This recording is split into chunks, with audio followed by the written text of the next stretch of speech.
Tuition টিচারের সাথে চালাকি করতে গেলে যা হয়। আচ্ছা বলো তো দেখি, ভারত কবে স্বাধীন হয়েছিল? 1947 সালে। না না, ওটা 2020 সাল হবে। আচ্ছা ঠিক আছে ম্যাম। বলি ম্যাডাম, ও তো সামনে পরীক্ষা আসছে, একটু ধৈর্য ধরে পড়াতে হবে তো নাকি? তাহলে আবার বলো, ভারত কবে স্বাধীনতা লাভ করেছিল? 1947 সালে।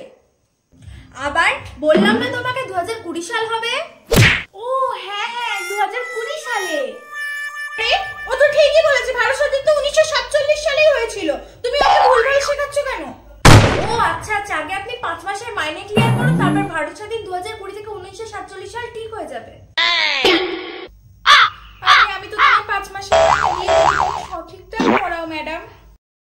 মাইনে দেওয়ার বেলায় নাম নেই, ঠিক ভুল আবার বিচার করতে। No, no, no, no.